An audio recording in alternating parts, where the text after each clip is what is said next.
slipping peanut oil into a maple latte to turning a live stream into a crime scene no one could unsee. This is every single person Joe Goldberg killed, starting with the one and only Benji. Meet Benjamin J. Ashby III, Joe Goldberg's first on-screen victim and quite possibly the most insufferable human being to ever grace the television screen. Benji was Beck's toxic boyfriend, a walking embodiment of everything wrong with inherited privilege. Son of Benji Ashby of Ashby Brokerage, this trust fund disaster had already failed spectacularly at modeling and crashed a dating app startup before pivoting to his latest vanity project, home soda artisanal beverages. The business venture was as pretentious as it sounds, but Benji's professional failures paled compared to how he treated Beck. This was emotional abuse disguised as a relationship. He dismissed her writing dreams, cheated constantly, and literally defended his infidelity. Joe watched this toxic dynamic unfold and appointed himself Beck's white knight. Joe's plan was brilliant. He lured Benji to Mooney's bookstore with a fake journalism interview, then imprisoned him in the climate-controlled glass cage. Let me the hell out of here! Now! During their basement conversations, Benji casually mentioned his deadly allergy to peanuts, gluten, and dairy, information Joe stored away as ammunition. When Benji tried manipulating his way to freedom by calling Beck a gold digger, Joe had heard enough. The murder weapon was devastatingly simple, a maple latte spiked with 2 tablespoons of peanut oil. Benji drank eagerly, never suspecting that Joe had just triggered fatal anaphylactic shock. It was calculated, intimate, and perfectly executed, using the victim's own weakness against them while maintaining complete deniability. Eliminating Benji was just the opening move in Joe's chess game against Beck's inner circle, but his next target wouldn't go down nearly as easy. Beck's best friend, Peach Salinger, was Joe's perfect nemesis, a wealthy socialite who matched his obsession with Beck blow for blow. Born into the legendary Salinger literary dynasty, Peach combined old money resources with psychological manipulation skills that would make Joe jealous. She'd been secretly photographing Beck without consent, drugging her at parties, and systematically isolating her from other friends. The irony was crazy. Joe had finally met someone as twisted as himself. Joe's first murder attempt was impulsive amateur hour. He followed Peach during her Central Park jog and cracked her skull with a rock, watching her collapse in a pool of blood before fleeing the scene. Mission accomplished, right? Wrong. Peach survived the assault and weaponized her near-death experience into the ultimate guilt trip, using her hospitalization to manipulate Beck's emotions while secretly building a case against Joe. The failed murder transformed Peach from an obstacle into an active threat. She hired private investigators, cracked Joe's laptop password, Beckalicious, not his finest moment, and discovered his obsessive photo collection. When she invited Beck to the family estate in Greenwich, it was an elaborate trap designed to expose Joe once and for all, so round 2 couldn't be left to chance. Joe infiltrated the Salinger estate, where Peach confronted him in silk lingerie with a loaded gun. She figured out his entire game and was ready to end it permanently. After she shot him in the leg, Joe returned fire with a bullet to the head that finally silenced Beck's most dangerous protector. This time, he staged it perfectly as suicide, complete with a forged confession note. With Benji and Peach eliminated, Joe thought he cleared a path to Beck's heart, but his violent past was already catching up with him in ways he couldn't imagine. Long before Joe perfected his killing technique, he was just another jealous boyfriend with rage management issues. The flashback to Elijah Thornton Stone's murder revealed Joe's origins, a young man whose romantic fantasies had just been shattered by cold reality. Elijah was a music industry executive with the power to make careers, and Candace Stone knew exactly how to exploit that dynamic. Discovering your girlfriend is trading sex for career advancements cuts deep, but for Joe, it completely reframed their entire relationship. In his idealized version of their love story, Candace was the pure, struggling artist who needed his protection. The truth was infinitely more complex. She was a woman making calculated choices about her own future, using her sexuality as currency. Joe couldn't process this complexity, so he defaulted to violence. The murder itself was brutally direct. Joe confronted Elijah on a rooftop and shoved him over the edge. The music executive plummeted to his death, his body crashing onto the pavement below. It was sloppy, emotional, and completely traceable by Joe's later standards, but it established his pattern. When romantic competition threatens his fantasy, elimination becomes the only solution. This early kill explained Joe's methods perfectly, but it also revealed why Candace's eventual return would terrify him. She was the one person who knew exactly what he was capable of doing for love. For once in his murderous career, Joe actually played the hero. Ron Baker was that special kind of monster who used his authority as a parole officer to terrorize the defenseless, specifically young Paco and his mother Claudia. This particular one was genuine evil, the kind of abuser who escalated violence until someone intervened permanently. Joe's protective relationship with Paco had awakened something almost paternal in him. The kid reminded him of his own traumatic childhood, and watching Ron's systematic abuse triggered every protective instinct Joe had. When Paco attempted to poison Ron with an overdose of pills and failed, the beatings intensified dangerously. Ron began targeting the defenseless child along with his mother. She didn't say goodbye. She always says goodbye. The final confrontation was inevitable after Ron savagely beat Joe outside their apartment building. Joe recognized that Ron was a ticking time bomb whose next explosion might kill either mother or son. For the first time in the series, Joe's murderous instincts aligned perfectly with genuine heroism. Joe's attack was simple, a knife pushed directly into Ron's throat that ended the cycle of violence instantly. A quick solution to his problem. Ron bled out knowing exactly who had killed him and why. And for once, Joe felt absolutely zero guilt about his actions. While Joe was playing protector to one family, his own romantic obsession was reaching its devastating climax as Beck prepared to discover the horrifying truth about her supposed savior. Beck's death was always inevitable. She represented everything Joe thought he wanted until reality crashed into his carefully constructed fantasy. This was the moment Joe's delusions finally shattered against the immovable force of someone else's free will. Beck had been his perfect obsession, a struggling writer whose vulnerability made her seem salvageable, whose dreams aligned with his literary pretensions, and whose very existence validated his twisted concept of romantic destiny. Everything unraveled when Paco inadvertently revealed Joe's secret hiding spot. Beck's discovery of that bathroom box, filled with her stolen belongings, Peach possessions, and Benji's teeth, transformed her from a willing participant to a terrified prisoner. Every coincidence in their relationship suddenly made horrifying sense. Joe hadn't fallen in love with her, he'd been orchestrating their entire romance from the shadows like some demented puppet master. But the horror was far from over. Trapped in Mooney's basement cage, Beck deployed every weapon in her arsenal: seduction, literary talent, and even writing a fake confession implicating Dr. Nikki in her own murder. For one brilliant moment, it seemed like it all might actually save her life. She almost convinced Joe that she understood him, that love could undercome the truth about what he really was. But Beck's final performance was too honest for Joe's fragile psyche. When she dropped the act and called him exactly what he was, a sick, predatory monster who destroyed everything he touched, Joe couldn't handle the rejection. Unable to accept that his perfect love would never love him back, he strangled her with his bare hands. Joe thought that Beck was the one, until she saw through the fantasy and called him out. That moment changed everything. If you want to keep going deeper into every kill that exposes Joe's lies, hit subscribe now. You don't want to miss what's coming next.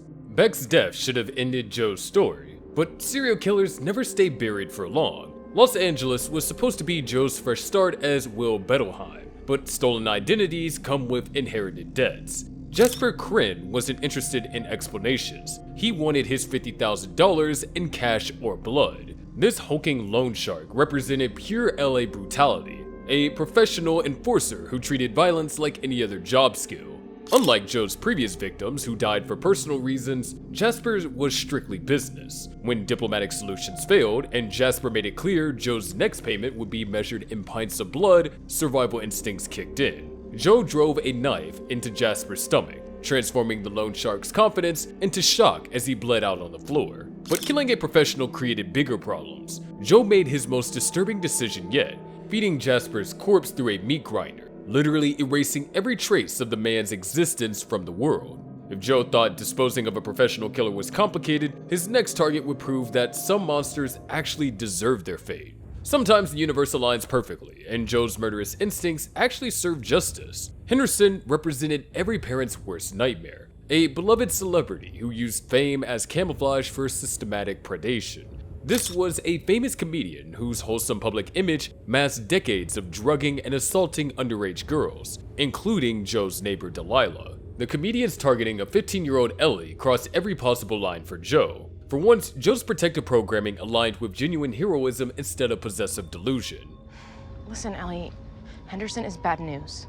You need to believe me. Joe's break-in was meant for evidence gathering, not execution. He wanted proof, maybe a forced confession. But Henderson has spent decades perfecting the art of slippery evasion. When physical restraint became necessary, the comedian fought back with surprising desperation. A struggle that moved dangerously close to the staircase overlooking his mansion's marble foyer. The fall was a pure accident with permanent consequences. Joe's shove sent Henderson tumbling down the stairs, and the sickening crack of skull meeting stone echoed throughout the house like a gavel dropping. Instant death from massive trauma, gravity doing what Joe's conscience couldn't quite manage. He quickly staged a suicide scene, complete with a confession note, finally giving Henderson's victim the justice the legal system had failed to provide. Henderson's death felt righteous, but Joe's bloodiest revelation was still buried in his past. A childhood trauma that explained everything about the monster he'd become. 9-year-old Joe Goldberg became a killer to save his mother's life, and that single gunshot would echo through every murder he'd ever commit.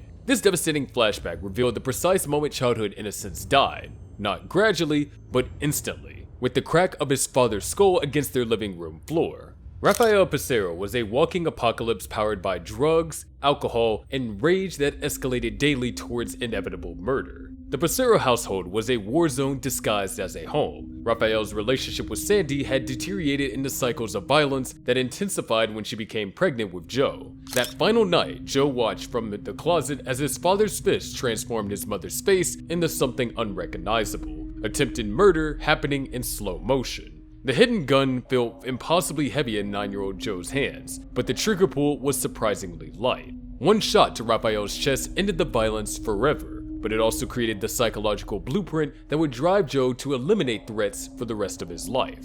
That bullet killed his father, but with that, it gave birth to a monster who would spend decades convincing himself that murder was protection. This childhood trauma explained Joe's entire psychology, but suburban California would soon test whether marriage and fatherhood could tame his violent instincts. Madre Linda was supposed to represent Joe's redemption arc: suburban husband, loving father, reformed killer living peacefully with fellow murderer Love Quinn. But when Joe met Marian Bellamy at the local library, his obsessive patterns reactivated like a virus emerging from dormancy. Standing between Joe and his newest fixation was Ryan Goodwin, a local news anchor who weaponized his public image to systematically destroy the woman who dared to leave him.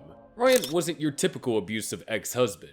He was a master manipulator who understood exactly how to work legal systems designed to protect children, but often used to punish mothers. Despite his own history of addiction, Ryan had successfully painted Marian as an unfit parent, using her recovery journey against her in horrible custody proceedings. Joe's initial sabotage attempts were ineffective. When Marian started losing ground in court, Joe realized Ryan needed permanent removal. The parking garage confrontation was symbolic. Ryan had cornered Marian in the similar spaces before. When Ryan beat Joe severely and walked away smugly, Joe's rage overwhelmed his restraint. The shove over the balcony's edge was pure emotion, but the 4 stab wounds to Ryan's paralyzed body were coldly methodical revenge. Ryan's elimination should have cleared the path to happiness with Marian, but Joe's marriage to Love was approaching its own explosive finale. Love's death was written in blood from the moment Joe realized they were too perfectly matched to coexist. What had initially seemed like his salvation, a fellow killer who understood his darkness without judgment, had transformed into his most dangerous enemy. Love was his psychological equal, and their marriage had become a cold war where nuclear options were always on the table. Their toxic dynamic had been building since Love first killed Delilah to protect Joe in season 2.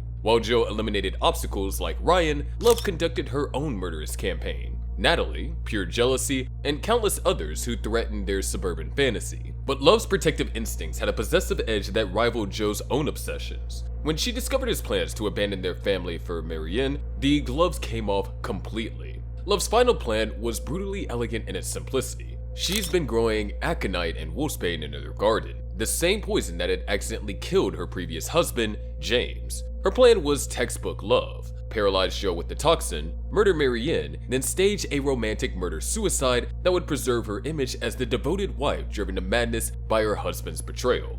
but Joe had been studying his wife as carefully as she had been studying him. He noted the aconite, recognized the pattern, and prepared accordingly with adrenaline tablets that counteracted the poison's paralytic effects. When love struck with what should have been a fatal injection, Joe played dead just long enough to reverse their positions. Using her own weapon against her, he administered a lethal dose while she laid helpless. Love's final words carried devastating truth. "We're perfect for each other." And she was right. They understood each other's darkness so completely that coexistence was impossible. Love's death ended Joe's suburban experiment, but London's wealthy elite would soon discover that reformed killers don't stay reformed for long. London was supposed to be Joe's redemption story. Professor Jonathan Moore, respectable academic, definitely not a serial killer living quietly among the intellectual elite. Malcolm Arthur Harding became the unwitting test subject for Joe's ability to resist temptation. And spoiler alert, Joe failed spectacularly. Malcolm embodied every negative stereotype about British aristocracy rolled into one insufferable package, royal adjacent by his own description. This literature professor treated academia like an extended gap year funded by trust fund money. He openly expressed misogynistic views while high on designer drugs and cheated on his girlfriend Kate with casual entitlement. The murder happened after excessive consumption at Sundry House, London's most exclusive club. Malcolm spent the evening making crude comments about Marian while forcing absinthe down Joe's throat. Joe blacked out completely, waking to find Malcolm's corpse decorating his dining table like a macabre centerpiece. What made this kill revolutionary was Joe's genuine confusion about his involvement. This amnesia would prove crucial when the truth emerged. Joe had developed a dissociative identity capable of killing while his conscious mind remained blissfully unaware.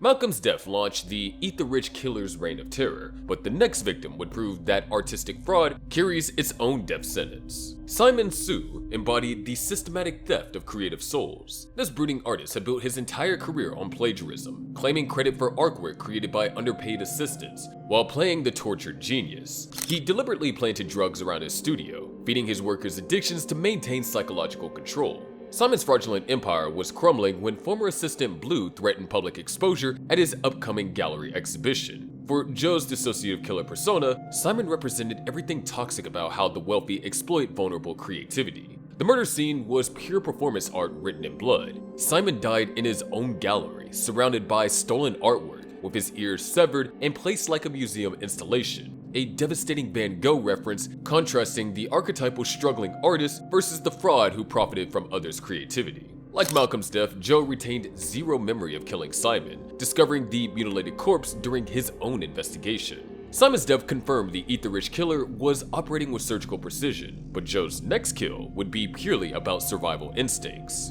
Finally, we got someone with actual professional training. Vic, Adam Pratt's bodyguard, had the one thing that made him truly dangerous: competence. Crazy, right?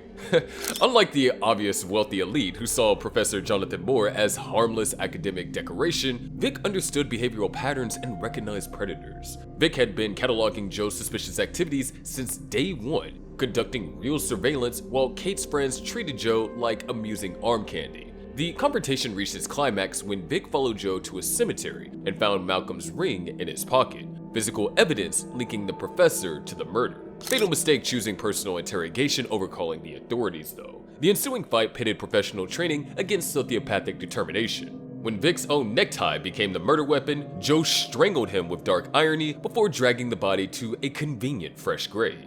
Vic's death eliminated Joe's only real threat, but the Eat the Rich killer wasn't finished with London's social elite. The next victim represented cruelty in its purest form. Among Kate's circle of wealthy sociopaths, Gemma Graham Greene stood alone as truly irredeemable. She weaponized her inherited wealth into systematic cruelty, calculated sadism disguised as social entertainment. She once forced a butler to serve as a human golf obstacle, treating service workers like living furniture. Even within her own social circle, Gemma's behavior was discovered beyond acceptable limits. Kate openly despised her, describing someone who never matured beyond schoolyard bully mentality. The murder occurred during the group's weekend retreat at Hampstead, while everyone was ironically engaged in a murder mystery game. Joe's dissociative identity struck, driving a blade across Gemma's throat in what was pure elimination rather than symbolic performance art. Joe killed her simply because she represented everything toxic about wealthy cruelty. No elaborate message, just the removal of someone he deemed unworthy of continued existence.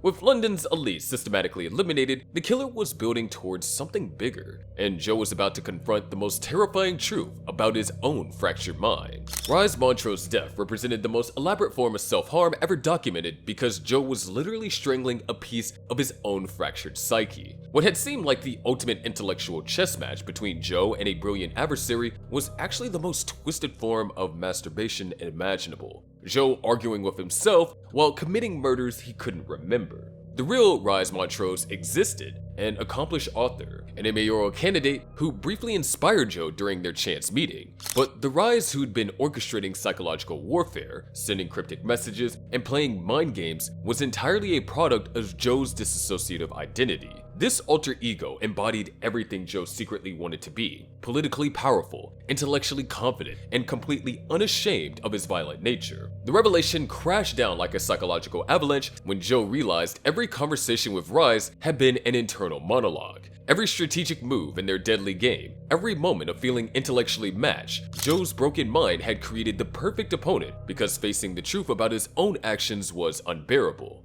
This dissociation was so complete that Joe genuinely believed that someone else was responsible for Malcolm, Simon, and Gemma's deaths. When Joe finally confronted the actual Rise at his ex-wife's house, demanding to know Marian's location, reality became unbearable. The real Rise had no idea who Joe was or what he was talking about, because the Rise who kidnapped Marian existed only in Joe's imagination.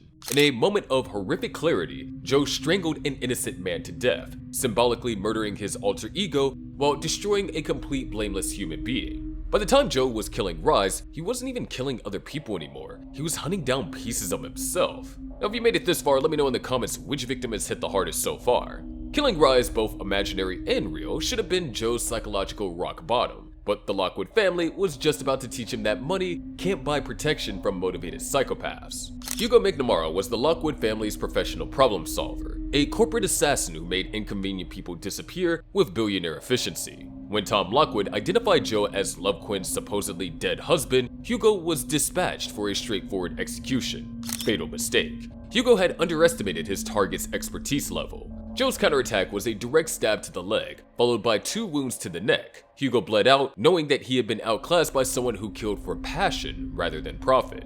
Hugo's death was merely the opening salvo in Joe's war against the Lockwood dynasty, and the family patriarch was about to learn that billions can't buy immunity from a motivated serial killer.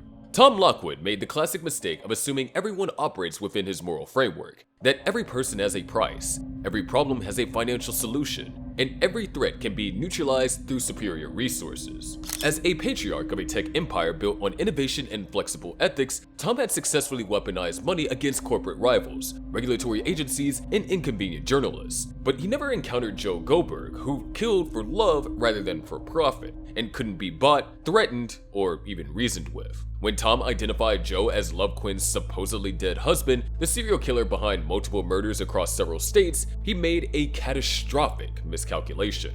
Instead of simple exposure or legal prosecution, Tom attempted to control Joe like any other corporate asset. He actually contracted Joe to assassinate Rise Montrose, completely unaware that Rise was Joe's dissociative identity. In Tom's world, everyone was purchasable. Joe was just another contractor requiring proper management. Tom's fatal error was threatening Kate directly. The billionaire couldn't comprehend why his accomplished daughter would choose a bookstore manager over the legacy he constructed for her. In his mind, Joe was obviously a gold digger. Someone could be eliminated like a hostile board member or a regulatory obstacle. Tom had Hugo, unlimited resources, and decades of experience of making problems disappear. How dangerous could one literature professor possibly be? Well, that answer arrived in Tom's final moments as Joe pressed a plastic bag over his face, watching life drain from his eyes that had never experienced powerlessness. This wasn't the efficient death Tom probably expected from his own enforcers. This was intimate, prolonged, and deeply personal.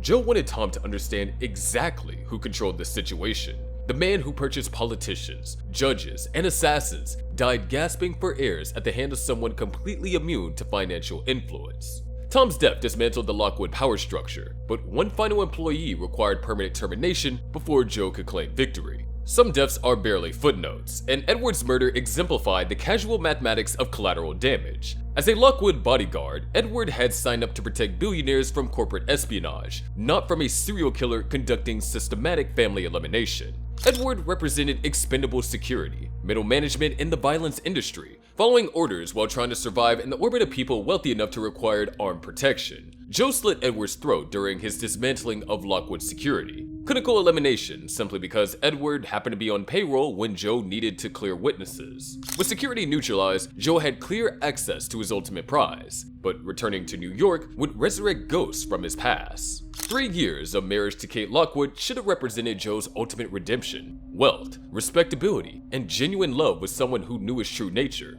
But when Kate's surrogate father, Buffalo Bob Kane, threatened their casually constructed new life, Joe discovered that retirement from murder was significantly harder than anticipated. Bob had stepped into the paternal role after Tom's death, making his betrayal cut deeper than any knife wound. Bob's Forbes leak was a character assassination disguised as journalism. The pipeline story represented Kate's darkest secret. Years earlier, she had falsified environmental reports to approve a project that caused cancer in countless children. Bob had stored this information like a loaded weapon, waiting for the perfect moment to destroy Kate's leadership when he decided she lost the killer instinct that made the Lockwood Corporation powerful. The personal betrayal was what made this unbearable. This was the man that Kate trusted most completely, someone who had guided her through inheriting a billion-dollar empire. He knew about the pipeline because Kate had confided in him during vulnerable moments, never suspecting that he'd weaponize her honesty against her future. Joe's execution method was almost poetically appropriate. He strangled Bob with a lasso from the old man's own antique collection, then staged an elaborate suicide complete with a confession email retracting the Forbes story. Bob died knowing his surrogate daughter had married a monster, but also understanding that there was nothing he could do to protect her from that choice. Bob's elimination should have solved Kate's problems permanently, but it also reawakened Joe's dormant bloodlust, and his next victim would be disturbingly close to home. Family gatherings become significantly more complicated when your in-laws include a sociopathic half-sister who treats jealousy like performance art. Reagan Lockwood Jacobs had spent her entire life perfecting the art of emotional terrorism, transforming sibling rivalry into psychological warfare that would make CIA interrogators take notes. As CFO of the Lockwood Corporation, she had front-row seats to watch Kate inherit everything she believed belonged to her, and Reagan's response was to systematically destroy everyone within reach. Reagan's cruelty transcended simple corporate ambition. She manipulated her own sister, Maddie, into serving as a surrogate for her daughter, Gretchen, then married Harrison, the man Maddie had loved since childhood, purely to maximize psychological damage. Reagan's abuse was never physical violence. It was calculated emotional destruction designed to break Maddie's spirit while maintaining perfect plausible deniability. When Reagan discovered Kate and Joe's involvement in Buffalo Bob's death, she saw the ultimate blackmail opportunity. But her fatal mistake was targeting Henry, Joe's son, the one line absolutely no rational person crosses when dealing with a serial killer. Reagan thought she could leverage Bob's murder into CEO control while threatening the child Joe had fought desperately to protect and reclaim. Joe's solution was characteristically twisted. He planned to kidnap Reagan for his signature cage treatment, but mistakenly grabbed Maddie instead. Rather than admit his error, Joe manipulated the situation brilliantly, convincing the psychologically shattered twin to finally confront her abuser. When Joe forced Maddie to inject Reagan with a lethal insulin overdose, it was technically Maddie's hand on the syringe, but Joe's will guided every moment. Reagan died understanding that decades of systematic abuse had finally come full circle, with her primary victim becoming her executioner through insulin-induced poetic justice. Reagan's elimination removed one threat to Joe's family, but his next victim would drag his buried past into the most public spotlight imaginable. Some ghosts refused proper burial, and Clayton Angevine represented the vengeful spirit of Beck's murder, returning with a very specific agenda. Dr. Nicky's son had spent years watching his father decay in prison for a crime he didn't commit, and when internet sleuths began connecting dots about Joe Goldberg's true identity, Clayton finally saw his opportunity for justice. But revenge is the most dangerous dance imaginable, and Clayton was about to discover that Joe had been perfecting his steps for decades. Clayton's infiltration plan was psychologically sophisticated and deeply personal. Working with Bronte, whose real name was Louise Flannery, Beck's former student, he constructed an identity as her abusive ex-boyfriend. The performance was convincing enough to trigger Joe's protective programming, painting Clayton as exactly the type of masculine threat Joe compulsively eliminated. It was manipulation worthy of Joe himself, using the killer's own behavioral patterns as weapons against him. But Clayton's fatal flaw was emotional investment in the outcome. When Bronte attempted to withdraw from their plan, Clayton's desperation revealed the raw pain driving his actions. This was about a son who watched his father's life systematically destroyed, while the real murderer built a new identity as a respected philanthropist. Clayton's justified rage made him reckless when precision was essential. The beach confrontation represented everything Clayton had been building towards, but he catastrophically underestimated Joe's protective reflexes. When Clayton became physical with Bronte, Joe's programming activated with lethal efficiency. But Joe didn't stop there. He smashed Clayton's skull against the fireplace hearth with enough force to pulverize bone, and he felt nothing for him. Clayton's death should have ended Joe's exposure permanently, but murdering someone during a TikTok livestream meant the entire world was suddenly watching.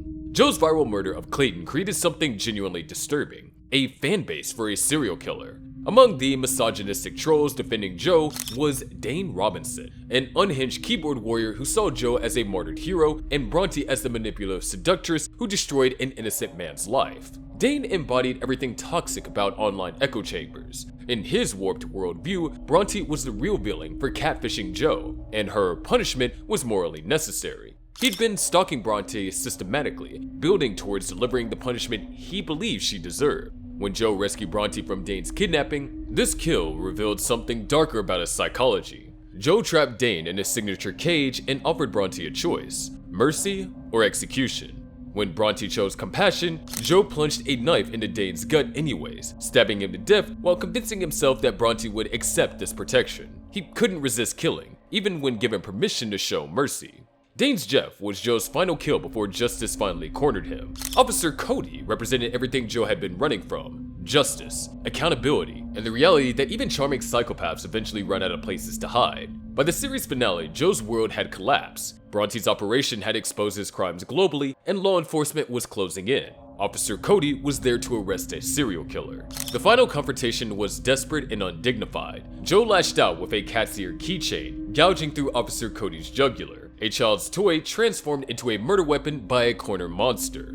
Officer Cody's death marked the absolute end of Joe Goldberg's murder spree, but not every victim stayed dead, and some of his greatest failures became his most persistent nightmares. Of all Joe's failed executions, Candace Stone's survival was the most haunting, both for Joe and for the viewers who thought they understood the rules of his twisted universe. This was Joe's first serious attempt at love, the woman who taught him that relationships could be weaponized and that sometimes the people you trust most are perfectly capable of destroying you. Her literal resurrection from what should have been certain death became the origin story for every nightmare that would follow. Candace's murder revealed Joe at his most primitive and emotionally unhinged. Unlike his later, more calculated executions, this was pure sexual jealousy and wounded masculine pride manifesting as lethal violence. When Joe discovered Candace was trading sex with music executive Elijah Thornton for career advancement, it completely shattered his romanticized vision of their relationship. In his delusional mind, Candace was supposed to be the pure, struggling artist who needed his protection, not a complex woman making calculated decisions about her own survival in a predatory industry.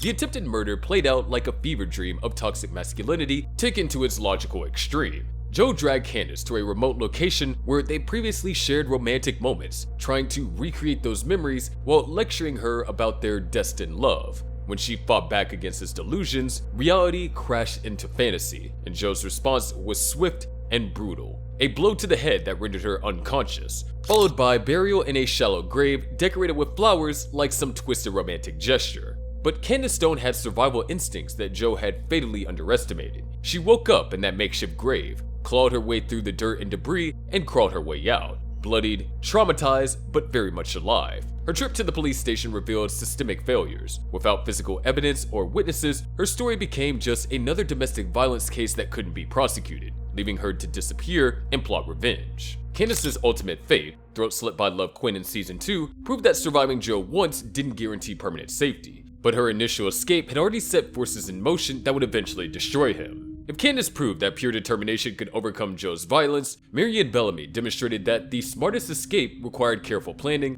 trusted allies, and the willingness to risk everything on a single, desperate gamble. Unlike Joe's other obsessions, Marian had something that made her uniquely dangerous. She studied the mistakes of every woman who had come before her and refused to become another cautionary tale in Joe's romantic horror story. Marian's captivity in Season 4 revealed Joe at his most delusional and self-deceiving. Even while holding her prisoner in his signature glass cage, he believed their relationship could be salvaged through enough explanation and romantic gesturing. In his warped psychological framework, once Marian understood how much he sacrificed for her, killing Ryan, abandoning his life with love, and following her across continents, she'd finally appreciate his devotion and choose him willingly. Working with Nadia, Joe's brilliant former student who had become obsessed with exposing his crimes, Marian crafted the perfect escape plan that existed in 2 versions. Option A was straightforward revenge. Kill Joe with ketamine and a knife, permanently ending his reign of terror. But when Nadia was arrested with the murder weapons, they pivoted to Option B, a plan so medically risky it was essentially suicide with a very narrow margin for survival. The fake death was a masterpiece of timing, medical knowledge, and sheer courage. Marian overdosed on beta blockers, slowing her heart to near-death levels while maintaining just enough cardiovascular function to survive if revived quickly enough.